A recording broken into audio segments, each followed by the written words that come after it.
Let's take a look at 1.3, time to concentrate. And here we're going to be looking at scaling ratios. So you have a ratio and making it either larger or smaller. And a lot of times this is used for recipes.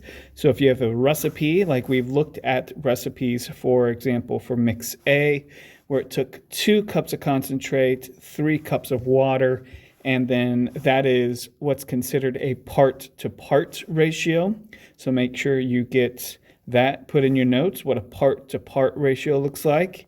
And then also this one over here, when you have 2 cups of concentrate to 5 cups of juice, that's a part to the whole, because the juice is both the concentrate and the water combined. So that is how much entire liquid is in that recipe. Okay, so make sure you understand and the difference between a part-to-part ratio and a part-to-whole ratio. This one you're going to use a little bit more, but you still have to be familiar how to set up both kinds of ratios. And now with these ratios, we're going to be scaling them. And when you scale a ratio, all you're doing is making that ratio either larger or smaller, right? And what you're doing is what you've done many, many times in the past. When you scale a ratio, you're just finding equivalent fractions.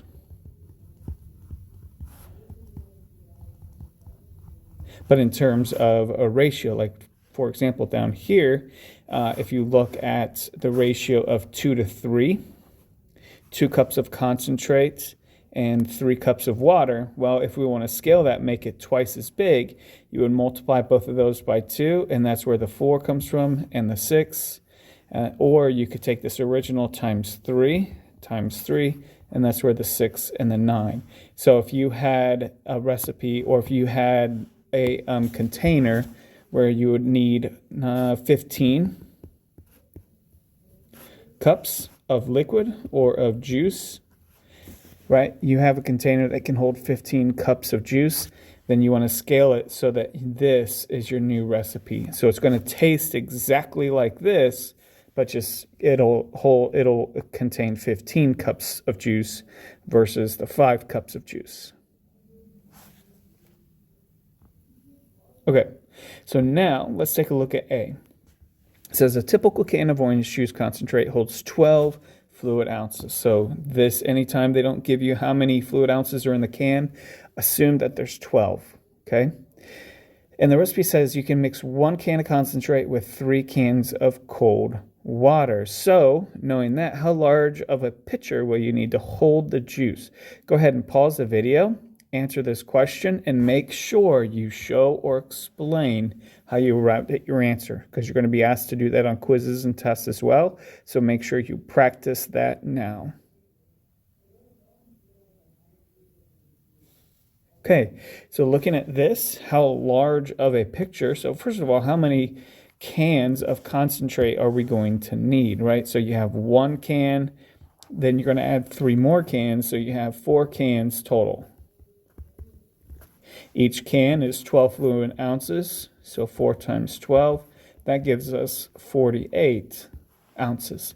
So we will need a container that can hold 48 ounces. So however you explain that, or if you show how you got at your answer, something like this, why would you multiply by 12? Well, because each can hold 12 ounces. So you adding 4 cans, you multiply by 12. Now let's take a look at B. A typical can of lemonade concentrate holds 12 fluid ounces.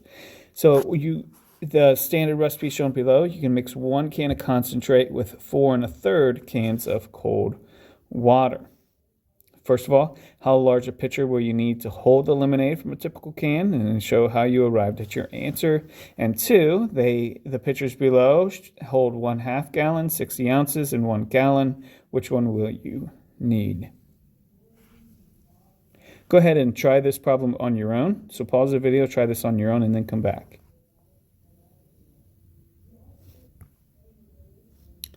All right, so you have 1 can. Then you're adding 4 1/3, right? So that's 5 1/3 cans. Okay, and each can is 12 fluid ounces. So 5 1/3 times 12. Let's take a look at that, what that looks like. You would have 15 16 times 12 over 1.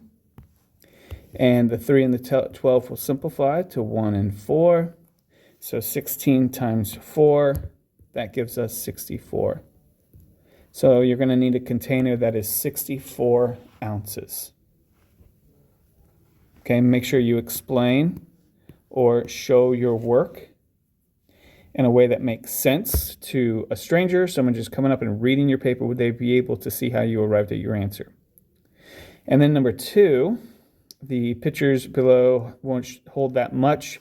Note that 1 gallon is 128 ounces, so then that means a half a gallon is 64 ounces, and you notice, hey, that's exactly how much we're going to get from this recipe, and so we're going to use the half a gallon for this particular lemonade recipe. Now let's take a look at C. On 1A and B, those are pretty straightforward. You're making, now this has a 16-ounce can of concentrate, so you're doing something similar with the orange juice. Then Olivia asked the question a little bit differently. Go through and go ahead and answer A and B. And then on number 2, that's a little trickier. I want you to try it on your own before you come back to the video to see how you get it. So I want you to at least try it, even if you're wrong, even if you have no idea what to do. Start somewhere. That's the hardest part. So try these and then come back to the video.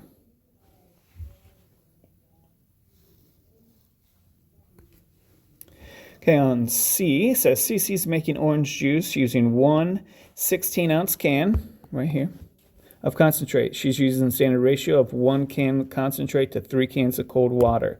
So it's 1 can of concentrate to 3 cans of cold water. Whoops, I wanted this. 1 can of concentrate to 3 cans of cold water. And that is then 4 cans total. And each one is 16 ounces, so 4 times 16, that gives you 64 ounces. So you're going to need a half a gallon again.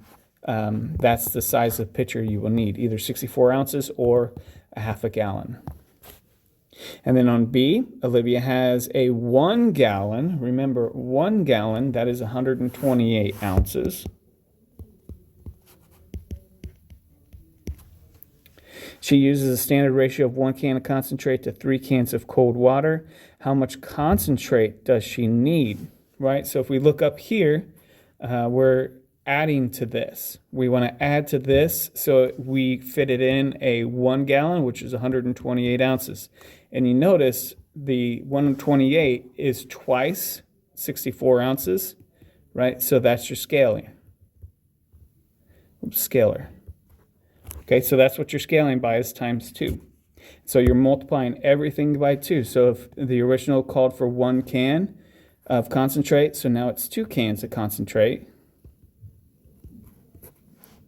And if it called for 3 cans of cold water, now it's going to be 6 cans of cold water. Right, and then that will give you 128 ounces, because it would be 8 cups total. And then 8 times 16 gives you 128 ounces. And then on 2, let's take a look at that one. August has some leftover cans of lemonade concentrate in his freezer. He uses 1.5 10-ounce cans of concentrate and the standard ratio of 1 can of concentrate. So we're going to highlight this. 1 can of concentrate to 4 and 3 cans of cold water. Okay, so that is our ratio that we're going to be using. And so let's get that written down as a ratio. 1 can of concentrate to 4 1/3 cans of water, right? And the problem says that he uses 1.5 10-ounce cans of concentrate. So he uses 1.5 cans of concentrate.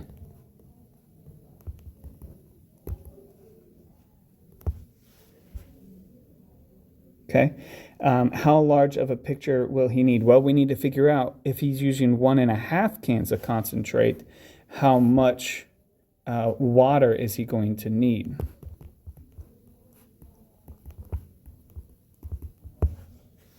Right? There's a couple ways that you could do this. You could see, okay, well, to go from here to here, my scalar is 1.5.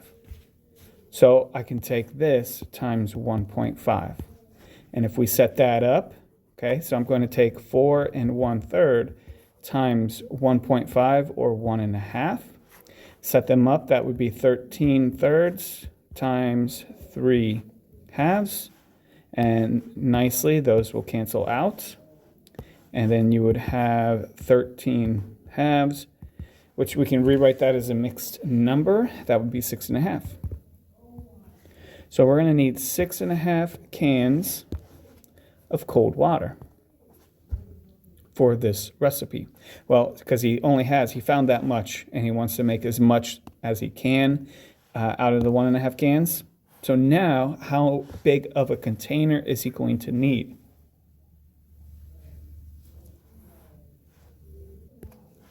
Well, let's look. He's got this many cans, so 6, 7, 8 cans.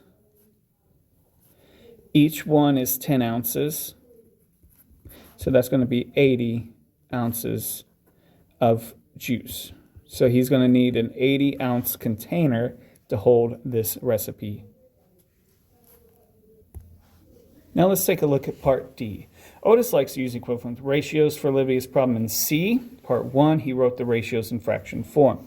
Remember C part 1, that's where CC is making orange juice, and it's 1 can of concentrate to 3 cans of cold water. So that is a part to part. 1 can concentrate to 3 cans cold water. Okay, and that is a part to part ratio. Okay, that's a part to part ratio because this is part of it and this is part of it. But this right here, that is a part to whole. Because the 4 represents the fluid, how much total fluid. And the 1 is the cans of concentrate.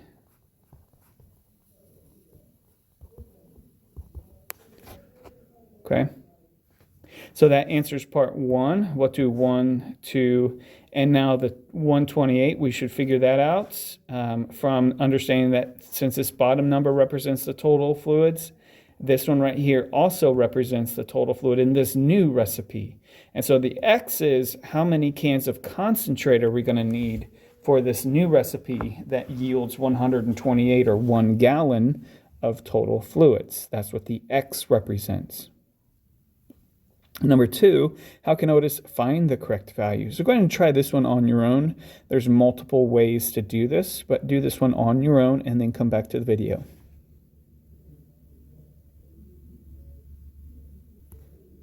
All right, so one way we could do this is by taking the proportion and just setting it up like this. And I've shown you in videos in the past, but what we're going to do is we're going to take the cross products. So you'd have 4 times x, or 4x, is equal to 1 times 128, or 128. Then you need to figure out, hey, 4 times what number will give me 128? And we can find that number by asking the opposite question. Well, okay, 128 divided by 4 is what? And when we take 128 divided by 4, you get 32. So x has to be 32. And you can always check it. Is 4 times 32 equal to 128? Yes, it is. If you multiply those out, you will get 128. And so we will need 32 cans of concentrate to yield 1 gallon of fluid or of juice. That is all that we have for 1.3 scaling ratios.